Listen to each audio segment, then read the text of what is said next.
right. Hello, everyone. Welcome. We have closed caption below. Should you need it? Thank you so much for being here today. We are here with Amy and Beth, and Amy is going to tell us about how to determine the worth of your business and talk a little bit about succession planning. And then we actually have a follow-up plan that we're going to share with everyone too. So thank you again to everyone who could join us here today. We are recording the webinar, and so if you have more sensitive questions that you want to submit, please submit them anonymously. You can do that in the Q&A, please. So if you have any questions over the course of the presentation, just pop them into the Q&A and we will address them during the Q&A portion. So without further ado, I'm going to hand it over to Amy and go off video for now, but we will be back for Q&A. Thank you, Amy. Thank you. I'm going to share my screen. Make sure you can all see our presentation here. Okay, well, thank you all. This is one of my favorite subjects, and it's also a subject that's near and dear to my heart. So I'm a financial advisor. I've been an advisor for 25 years. And 25 years ago, when I was brand new, I had my parents come in to meet with me. Now, I didn't know what I was doing as an advisor, but I had a mentor who said, bring your parents in and let's do a plan for them. I had made the assumption back then that my parents were in great shape, that they probably didn't need my help, but my dad owned a company. And so my mentor said, let's just make sure that all their ducks are in order. I made the assumption that my parents were in great shape because they lived in a nice house, had nice cars, and seemed like they were in great shape. When we did our business planning, what became clear is that my dad, who had owned his company for 30 years with his business partner, and who was 50 at the time, had no formal business succession plan in place for his company. He had a buy-sell agreement, which was a handshake. He and his business partner decided 30 years ago what the deal was going to be, and that's just what the deal was. Nothing was in place, nothing was formal, there was no valuation for the company. Basically, they just worked really hard to grow what they had. Pretty common for business owners. So in our work together, my dad was, fortunately for all of us, very coachable. And he said he was more than willing to go through a business planning process and work with us to formalize a buy-sell agreement. So we engaged in many, many meetings. We went through the formal valuation process. We worked with his attorney. We worked with his accountant. And in the end, formalized the whole thing. So from an outsider's perspective, he had a very tidy plan. In that work together, he also asked us if it was possible to retire. He said, I'm 50 years old. I've been working really hard for 30 years. You tell me when it would be possible to retire, and I would like to do that. In our work together, we determined that it was possible, in fact, for he and my mom to retire very early at age 50. This was in January of 1998. So with everything formalized and everything in place, he announced to his business partner that at the end of 1998, he'll give him a 12-month notice, but at the end of 1998, he was going to formally retire and execute their buy-sell agreement. If I sound nervous, it's because on May 4th of 1998, my dad had a massive heart attack and died. Totally unexpected. Like, he was the guy this was not supposed to happen to. And so when I say that this subject of buy-sell agreements and business succession planning and understanding the true value of your business is near and dear to my heart, it's because I've been through this personally in a really dramatic way at a young age, and I saw how it affected our family. And I've been through this now dozens, if not hundreds of times over 25 years as someone who's a financial advisor. So I come to you saying to you that everything that we're about to talk about today and all of these things I'm going to share with you all have two sides to them. There's the logical and there's the psychological. And we're going to talk about both of them because this is factually a very important subject for us to be talking about. And it's also very emotional. And I get that. So I don't want you to be overwhelmed. We're going to share a ton of information today. And really what I want to do is wake you up to how important this is. Had we not done this for our own family, I have no idea where my mom would have been. But because everything was in place and so tidy, it was crystal clear how it was all going to get executed and what my mom was going to be paid from the business. And it left her to be able to just emotionally deal with her situation and not have to wonder financially if she was doing it right. So it's a lot of information, but just rest assured that when we get to the end of this hour and after answering your questions, I really think you're going to see how important this subject is and have some very specific action items that you can take on that will make a huge difference, not just in your business, but in your financial future. And all of this will tie together if you just hang in there with me as we go through this. So whether you're running a startup business or you're well-established and your company's thriving, I just think that at the end of this hour, no matter where you are in this moment, you're going to feel better and feel ready to take on this important subject. Okay. So first of all, I have to share this disclosure with you. To be crystal clear, I am not an attorney and I am not an accountant, but I work closely with these professionals. And it's really important, in my opinion, that if you are a business owner, you should have 3 key people on your team. You should have a smart financial advisor, you should have a great accountant, and you should have a skilled attorney on your side. All right, so let's get to it. According to the BEI 2019 Business Owner Survey, 79% of business owners don't have a written plan for transitioning out of their business. This includes business valuation, identifying your future income sources, and communicating your intentions to your family and to your employees. If this is you, right, this sounds like you are in the right place today. We're going to cover all of these subjects. So before you can take action, you've got to understand what goes into a sound transition strategy. First, you've got to know the value of your business. If your business is expected to pave the way for your financial future, you have to know what it's worth. Next, there's 3 parts to your plan: succession, retirement, and estate planning. And I would say the 3 of these are equally important when it comes to your big picture. For your transition to be solid and secure, these are the areas you have to address, communicate, and formally document. Your ultimate goal is to exit your business on your terms. This means that you have to have the financial means to do so on the timeline that you set, and all of this we would like to have happen as smoothly as possible.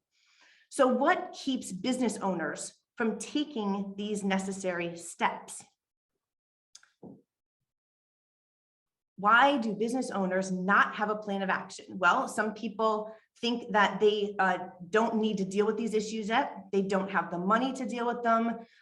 I hear all the time, I'm too busy day to day to take the time out of my practice to even deal with these things. And most often we hear, it's really uncomfortable. This is a hard subject to talk about.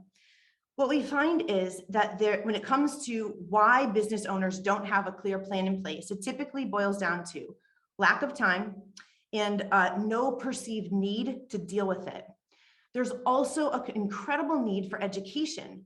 People don't understand why protecting your business is so important. Often you're busy building, growing, and running the business that you don't take the time necessary to figure out how you should also be protecting it. Some business owners do have a plan in place, and when we ask them why, it's because something or someone prompted them to take action. Some people want to protect their family. Others are more concerned about taking care of their business and their employees. Some business owners we find start off doing personal financial planning and then realize, oh my goodness, I got to deal with the business because the business is actually going to drive the personal financial plan. So whatever your motivation is, let's get motivated to take some action and take these things really seriously. I think you're going to find these stats to be really interesting.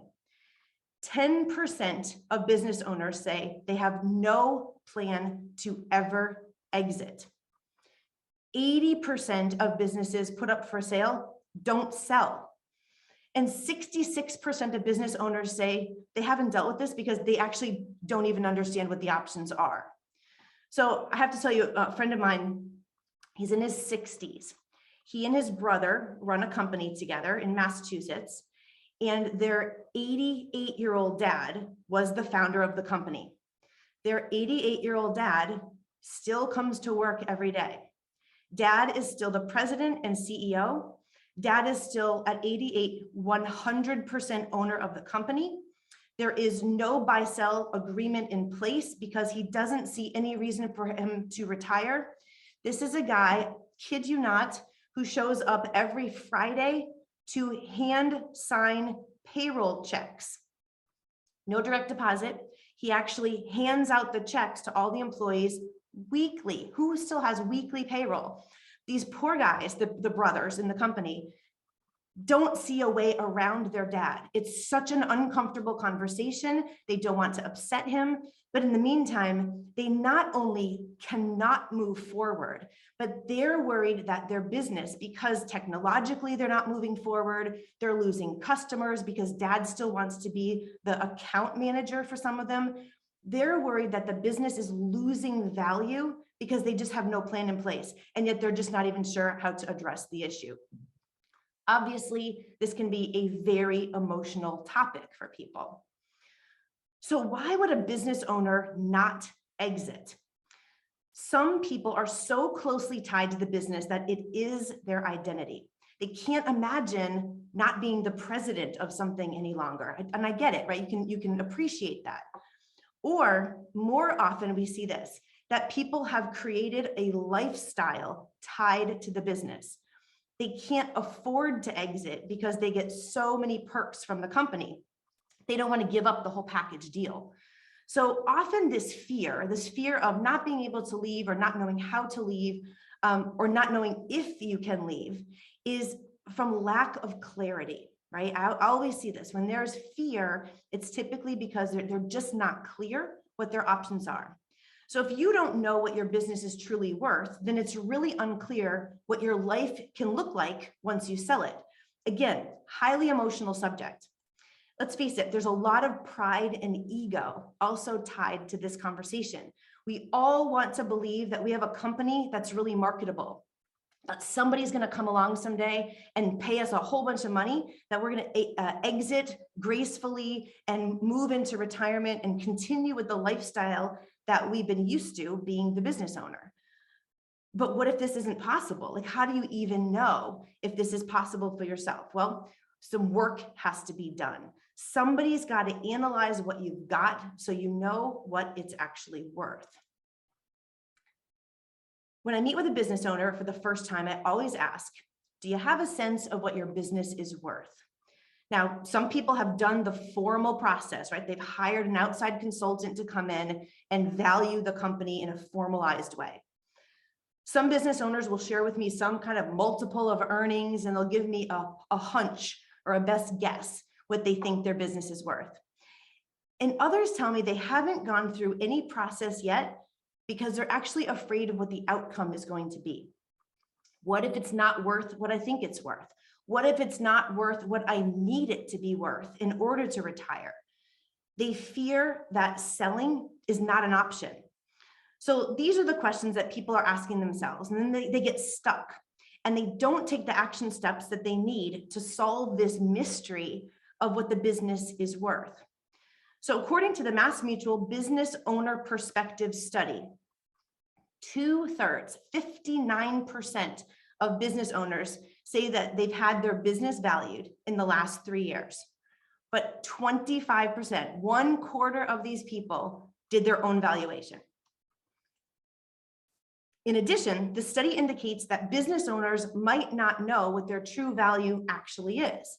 So who did your business valuation, right? When you think about that, was it an accountant? Was it an actual outside consultant that knows your industry? Or, did you put it together? A proper business valuation is not a rule of thumb or a figure agreed to with a handshake, which was what my dad had done. It's a thoroughly crafted document by a credentialed appraiser who, after thorough research, documents this in writing. If you're going to go through this process, be sure that any firm or individual that you hire has proper credentials, such as certified valuation analyst, accredited valuation analyst, accredited senior appraiser, or someone who's accredited in business valuation.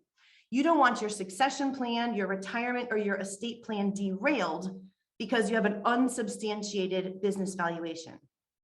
And for most of us, this is not a process that's done once. Depending on your industry, this is something that should be redone every 2 or 3 years to make sure that you always have an accurate value. So there's different ways to value a business. In this, if you aren't familiar with this, this can be a little heavy, this slide, but let me just walk you through it. There's different ways to value a business, and valuations are often based on the key financials of your business, or market conditions, or the industry in which you operate, or the nature of the type of business you're in, as well as some informed judgment. Valuation methods typically fall into 3 categories: asset, market, and earnings. So an asset-based approach takes a look at your company's balance sheet, lists your business's total assets, and subtracts your liabilities. This is also called book value. A liquidation asset-based approach determines the liquidation value, or the net cash that would be received if all of your assets were sold and all of your liabilities were paid off. A market approach attempts to establish a value for your company by comparing your company to other companies like yours. It's kind of like selling your house and they look at comps, right? What comparable houses were sold in your neighborhood? It works fine if you're selling a house, but this becomes a difficult method to value your business if there aren't a lot of comps available and there weren't a lot of companies like yours sold in recent years.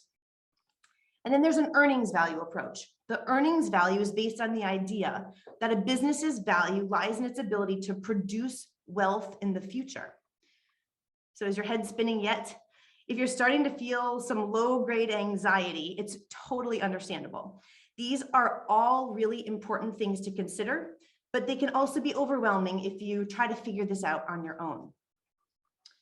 And we haven't even talked about your retirement planning yet. In fact, it's almost impossible to do retirement planning without knowing what your business is worth. But if you're trying to value your business yourself, you might be misjudging the value by as much as 60%. And if you overvalue your business, you set yourself up for a potential retirement income shortfall. This can be really dangerous. Why is it so difficult for a business owner to value their own business? First off, a business owner's own assessment of their company often is tied to emotions. A perception of what your business is worth is often based on your sweat equity and the love you have for what you've built. Secondly, it's difficult for a business owner to gauge intangible assets, which can account for up to 80% of your business's value. So according to the Exit Planning Institute, there's intangibles that they fall into 4 capitals. Human capital, that's your management and your employee talent. Customer capital, that's your customer loyalty and your recurring revenue from those people. Structural capital, those are your patents, your trademarks, and your process documentation. And then your social capital, your brand, your reputation, your community engagement. These things can add up to 80% of your business's value, but it's also hard to value those things in a monetary way. It makes it even more challenging to create a business succession plan and a buy-sell agreement. Less than half of all business owners have a buy-sell agreement in place. And of those who do, over half of those buy-sell agreements might not be properly funded. What the heck does that even mean? So before you can understand if your buy-sell is properly funded, you actually have to know what a buy-sell agreement is. A buy-sell agreement is a written understanding between business owners and a potential buyer. So I'm going to use me and my business partner, Jessica, for an example, and Jessica's on this call. So I'm 100% owner of our practice. And if something happens to me in the unexpected event of a death, a disability, Jessica is the key person who's been identified to take over the practice. And someday when I retire, she's the person who will succeed me as the new owner of the firm. So in order for us to make all of this official, we have to create a buy-sell agreement, which is something that we have in place. First, we went through a formal process. We hired an outside consultant to come in and look at all the inside workings of our practice as financial advisors and come up with a valuation for our business. Once the value was clear, then we had to make it clear that if I die, Jessica would know how much she has to pay my wife to buy me out of the business, right? If I'm not here anymore and there's some value to my practice, then somebody's got to pay my family for what that value is worth. And once you have a clarity on the value, now you can build the buy-sell agreement. If I become disabled and I'm not able to work, Jessica knows exactly what the value of the business is, and she knows what I would get paid during my disability to continue funding my income. Now, we talked about a buy-sell agreement, then we talked about funding a buy-sell agreement. This means that in funding a buy-sell agreement, when we're thinking about somebody passing away prematurely or becoming disabled long-term and not being able to work, then the business, our practice, buys insurance on me. So there's life insurance on me and disability insurance on me. If I died prematurely, instead of Jessica having to come up with the money from the cash flow of the business to pay my wife and my family, life insurance gets paid to the business, and Jessica's able to take that life insurance, pay my family for the value of the company, and now Jessica becomes the owner of it, without having to fund that cost, which can be very costly, from cash flow.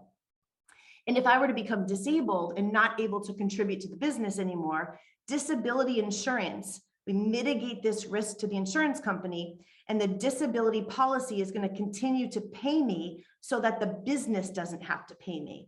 Let me tell you why this is so critical and why you've got to think about this early on, right? When we talk about these issues, oftentimes people will say, that's not going to apply to us. We're so young, right? We don't have to worry about this until we're much older. We have clients who own a construction company. They're young owners. They're all in their 40s. And one of the owners, there's 3 owners, and one of the partners became disabled. He had a cancer diagnosis. It was pretty significant.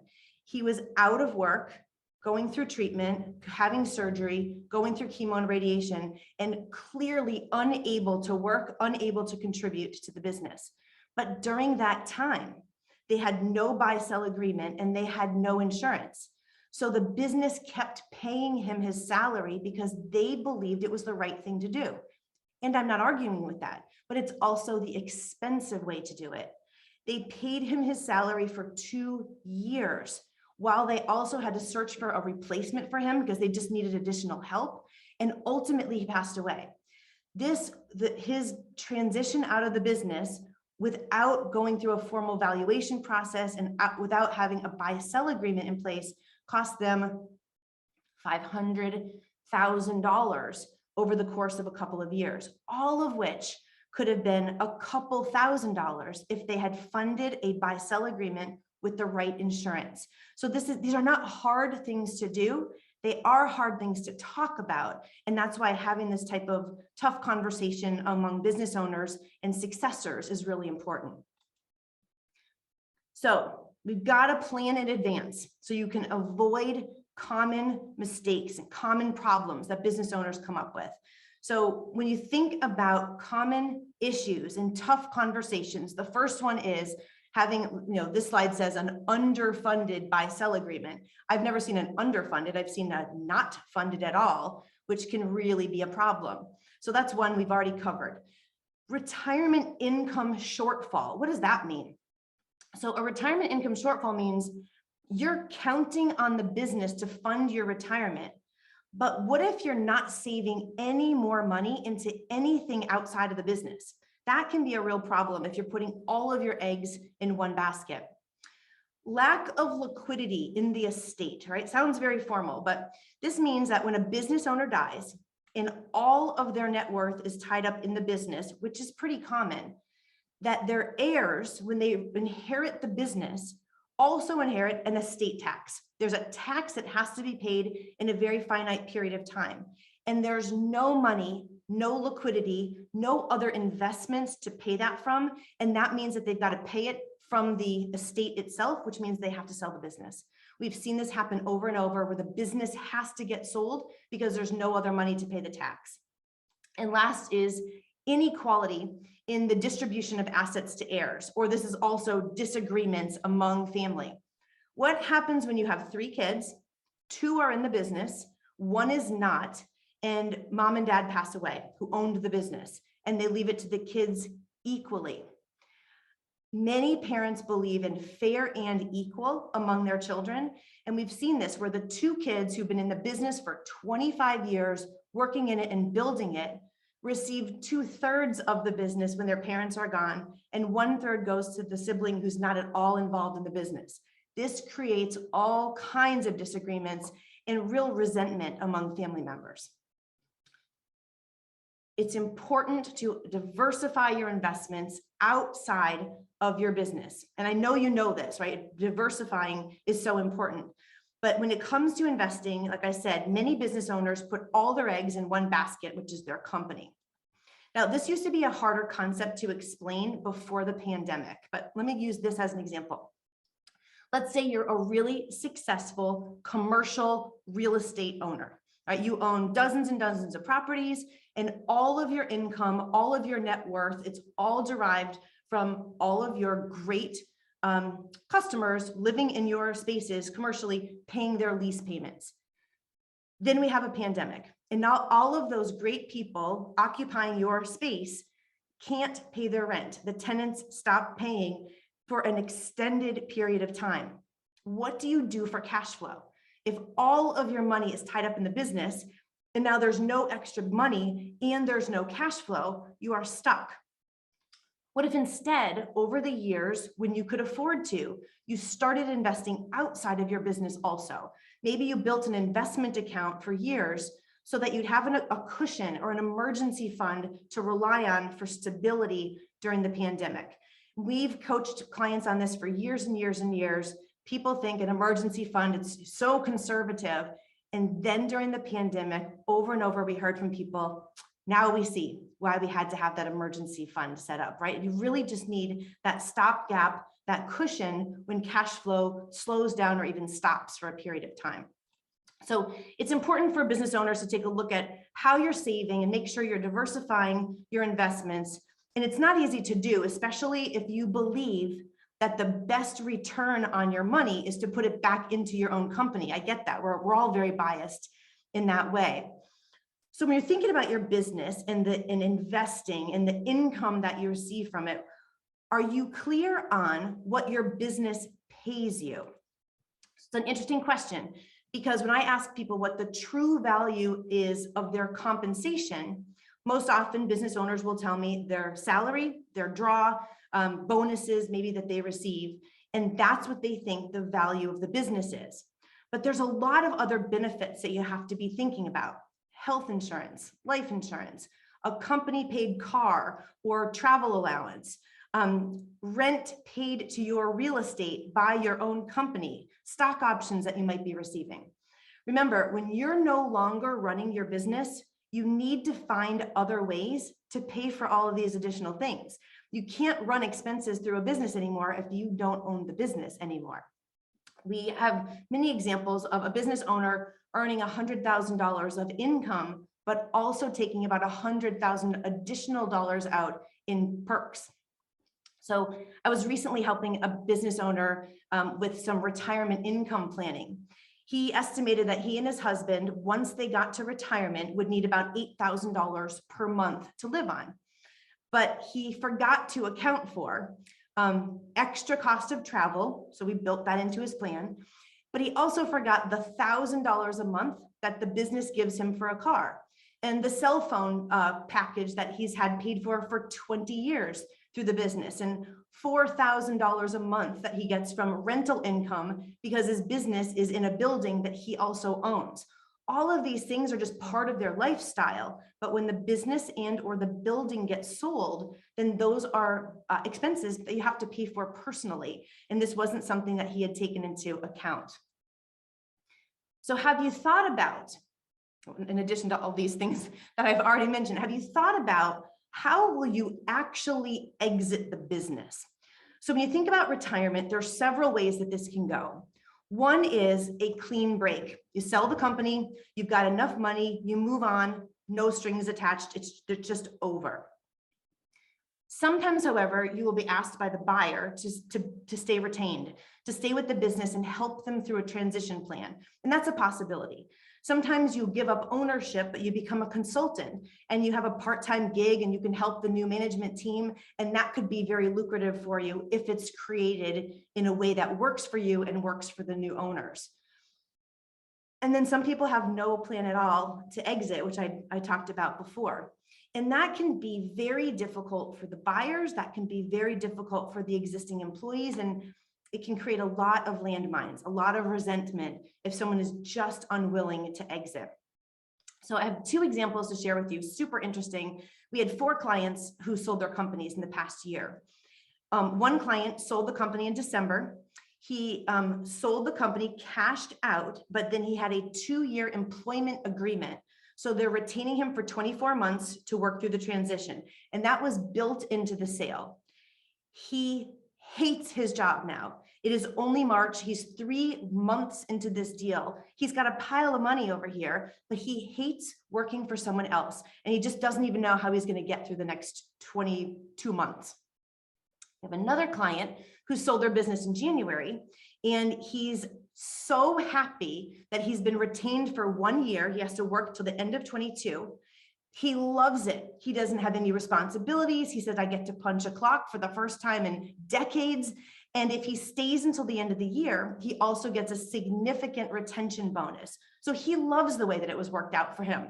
So you've got to take all of these things into consideration as you're thinking about how your exit would go. How prepared are you to not be working anymore? And what the heck would you do with 40 or 50 or 60 hours a week of freed up time? Something to really consider. I don't think you can start to think about this too early. It's really something to plan ahead for and practice over the years how retirement could possibly go for you. So are you feeling like you've got some work to do in terms of business and retirement planning?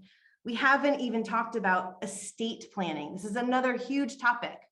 There's 4 specific areas of estate planning and special consideration if you're the business owner. The first is estate reduction. Now, these are first world problems, believe me. If we have to help you think about how to reduce the size of your estate, this means you've done some pretty good work and that you've got an estate that needs to be reduced. That's a fine problem to have.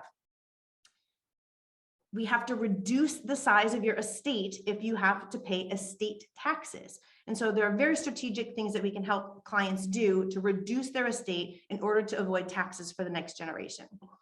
Estate liquidity. So I referred to that before. Do you need to make a plan to have liquidity available so that when you pass away, there's cash to the side to pay taxes so that your business doesn't have to get liquidated in a really unforeseen situation? Estate equalization. When this is done right, it can be very, very successful. This is, you've got kids in the business and kids not in the business. Do you want to make all of the kids equal in terms of inheritance? There are ways to do that with the business, and there are ways to do that around the business. And then lastly, business valuation. You have to have a value for your business in order to do your estate planning. This is critical, and an attorney is going to tell you this in your first consultation with them, that you've got to know what the business is worth so that they can start to estimate what kind of taxes are needed to be paid in the future. So all of these things are topics that a financial advisor, a great accountant, and a great estate planning attorney can help you think through. As we've just covered, 2/3 of business owners say that their business is their largest asset, but many don't have a buy-sell agreement. And now you know not only what that is, but how critical that is after I shared my story about my dad. They don't have a plan for dividing their assets among their children. They don't have a clear retirement income plan so that they know if the business is going to be lucrative enough to fund their retirement. And they don't have a clear strategy for how to actually exit. Like I said, 10% don't even have a plan to exit. So when it comes to being the business owner, you have more responsibility than just running the business. You need to know the value of your business. You need to understand how your departure from that business is going to impact you, your employees, your family, your retirement income, and the legacy that you're ultimately going to want to leave behind. If you take one thing away from today, it's a reminder that this is important and you don't have to do this type of planning by yourself. You want to seek out guidance, you want to find the right resources and choose advisors who can really help you determine the true worth of your business. So what do you do next, right? Where do you go from here? This is a lot of information to take in a 45-minute period of time, but I have two suggestions for you. And the first one is a homework assignment. You're going to get an email after this session today. And one of the things included in that email is a homework assignment. We are going to send you a link to a tool that's called Core Values. And it's a program that's going to help you start to think about quantifying the value of your business. You're going to be prompted to answer 18 questions. The info that you share is going to be confidential, but the output that you receive is going to give you an estimate of what your business is worth, as well as feedback for how to improve that number. This is not a replacement for a certified valuation, but it is a place to start. It's an easy place to start. And MassMutual is generously providing this tool for you. You'll have access to it after today's session. The second step I would just ask you to consider is meet with an advisor, right? Sit down and talk with somebody, whether you've got a great attorney, a great accountant, a great financial advisor, or you don't even know where to turn because you haven't needed these resources yet. Find a great trusted advisor and start to have this type of conversation. When you sit down and you get clarity, that clarity is going to start to reduce your anxiety, reduce your fear, and you can start to build a plan that's not only important for you right now, for your family and for your business, but can have a tremendous impact on your future. So we're going to open up for questions in just a second, but I hope this time was useful for you. I hope it was informative. I'm going to share a link. This is the link to our team's calendar in case you want to just hop on a 30-minute consultation with us and say, look, I listened to you. I don't even know where to go from here. We can help you think through your current situation and what would be the next logical steps for you. So take that core values assessment. I think you'll find it to be really, really useful. And I hope that what you learned today is important enough that you make finding the true worth of your business a priority for 2022. So thank you for taking the time to think through these important topics, and I'm happy to answer any questions that you put in the Q&A.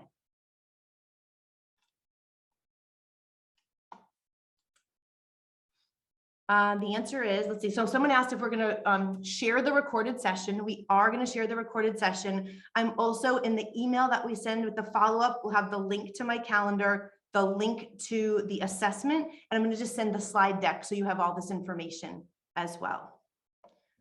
So Juan, that's going to come to you in a member email. I will identify it clearly. I know those are long sometimes, but I'll make sure that it's identified clearly. And if anybody doesn't receive the link for whatever reason, just reach out to me and I'll make sure that you get it. But so we're gonna do the editing that we generally do, and then once that's done, it's going to go on our YouTube channel and you'll be able to find it there as well. Next question, Amy, is what is the average cost of an evaluation by a professional? Very simple question, tough answer. It all depends on the complexity of your situation. You might be a startup with very, very simple questions, and it might be very inexpensive or even no fee to just get you started.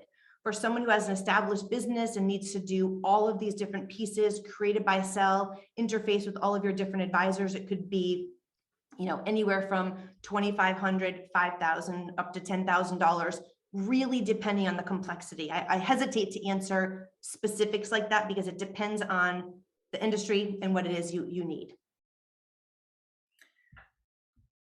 Next question. I'd love to learn more about what you do specifically. Do you also provide these services directly?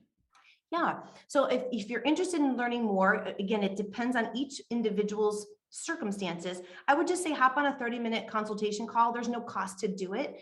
And we're happy to just walk you through the menu of services that we provide. We help coordinate everything we just talked about. We help coordinate all of it. We don't do the actual valuation, but we work with people who do. We don't do the actual buy-sell agreement, but we help you fund it with the proper insurance. So we help organize all of the different advisors that you would need. And oftentimes too, new businesses, you don't have advisors. So we can also refer you to great people here in our community who might be terrific resources for you in each of these different subjects. Perfect. Thank you so much. Val says thank you, and thank you for this. You're welcome. Any other? Oh, go ahead. There's another one. So have you worked with any businesses that sell on Amazon? Are there models that exist to value those businesses? Yes, it's hard to come across businesses that don't sell on Amazon these days. And so, yes, there are methods for it. It depends on what it is you're selling. It depends on if that's your only product or if that's one of your offerings in addition to other things that you do. So again, these are all specific to particular industries, and any advisor can help walk you through that as it pertains to Amazon. Perfect. So we have no open questions at this time. So I'm just going to give you all a minute to pop anything else into the Q&A box if you have any other questions. And just a quick reminder that this is going to be available on the YouTube channel, and also look for an email from us with the questionnaire that's coming out and the link to core values, so that you can go in and start the process for yourself of figuring out how much your business is worth. And I would just say too, Thais, that start with the core values exercise because it's really interesting and informative. And then once you have that data, then call us, because then we'll also be able to walk through that document with you, and we'll have more specifics about your business and guide you in a more specific way. That's a great tip. Thank you, Amy. Sure thing. Thank you, Susu. So glad you've enjoyed it. What else, folks? Any other questions that you have? Just pop them into the Q&A. I just want to share one other thing. I was just working with someone who it's so interesting when people undervalue their businesses, right? So I've got a friend who has a dog walking business. So she thinks it's just a dog walking business, except that they have 80 dogs that they walk and a full staff of people. And when I said to her, and she runs the whole thing. And when I said to her, what if something happens to you? She said, I try not to think about this. I said, sure, but there are 80 dogs who rely on you and their owners and all of your employees. Let's talk about this. So we had for her, a very hard conversation just about her future, her mortality, what possible things could happen. And I said, do you have anybody that you would identify as your key person? Absolutely. Couldn't run the business without her. She's amazing. Wouldn't know what to do. She's so critical to the operation. I said, first of all, does she know that? Are you compensating her fairly? Is there a buy-sell agreement in place that if you were wiped out yesterday, she would know she would run the company? Does she have job security like that from you? And you can imagine the answer to all of these questions were no. And so now we're helping to coach her through how to have that conversation with a key person. This will be life-changing for her key person, who's also 10 years younger, right? There's a future that she'll now see that she didn't see before. So even if this is, you're thinking about this from your own perspective and that these are hard conversations, these are incredible retention conversations for key people in your business too. This can create loyalty and just the keeping the people that you care about the most, who are critical to the success of your company, keeping them in place by creating additional benefits for them, additional comp, additional retirement resources. It can be really life-changing for a key person. Fantastic. Thank you so much. Sure. I mean, that's a really powerful story. And I think your point that it creates this sense of loyalty and permanence for somebody who works with you is a really important one. All right, we have one more question in the Q&A. So I've used LivePlan. I'm curious if you're familiar with it and would recommend it or trust it, even as a self-evaluation. And then a follow-up question is, can these plans be done by one person, or do they need to be done typically by 3 different individuals? I think the accountant, attorney, and planner. Yep. So I'm not familiar with live plan. I can't comment on that, but the valuation can be done by one person. So I always say it depends on your industry. Sometimes the accountant is the go-to person for it. Sometimes you would prefer to have a specialist who really understands architecture, who understands your particular manufacturing company. And so I would I would start with your accountant and ask if they do valuations. And if so, great. If not, who would they refer you to? But you don't need all three people for it. It just depends on who you're already working with, and you want to build that team of resources, but the valuation can be done by one specialist. Oh, okay. So the valuation is done by one specialist, and then the follow-up is the succession, retirement, estate planning. Can all those three pieces be done by one person? They sure can. Yep. And in fact, we're going to do a 3-part workshop on these very things: succession, retirement, and estate planning. Each of them are going to be a 1-hour class. And so what I can do is send the link to our website so you could sign up for those if you're interested. But those 3 pieces can all be done by a financial advisor. You can get the whole thing created, and then to execute the actual estate documents, an attorney would do that work. And to execute an actual buy-sell agreement, an attorney would do those documents. But the creation of the whole strategy can all be done by the financial advisor. Perfect. So we would definitely be interested. I'm getting notes from folks who are definitely interested in participating. So if you can keep us posted on that, we can share with our membership and make sure that folks have access to it. Sure thing. Yeah, really, this was a high level, fast look at a lot of important things. And it was just to spark your interest and just know how important it is to really take the time out to think through these critical conversations.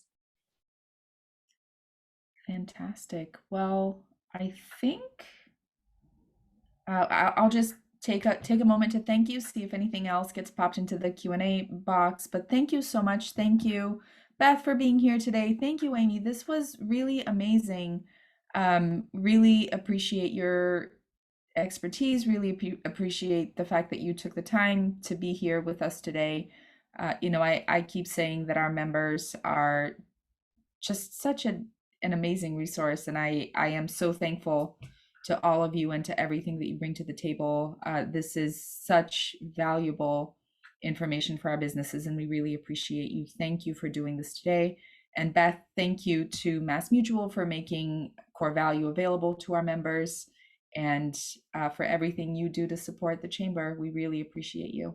Thanks. I would just add that Amy does an amazing job of, there is so much information and it's so complex, and she just takes that complex information and boils it down so we can understand it, and in less than an hour she gives you so many tips and things that you need to look for, and that's just the tip of the iceberg. So, and I love how she also ties it back to personal stories, because it just makes it even more real. So great job, Amy, and everyone. You will be in for a treat when you're working with her, talking to her.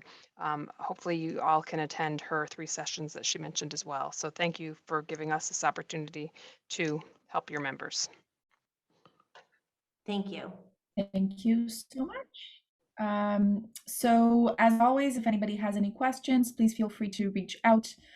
We will follow up with a message with the resources that we promised, including the link to the Calendly for Amy and her group, and the Core Value link, and whatever else we promised is going to happen. The link to the recording, yes, but that's going to come separately. So yes, thank you all so much for being here today. Thank you For everybody. Have a good day. Thank you. Really appreciate it. Thank you so much. Thanks. Bye-bye. Bye.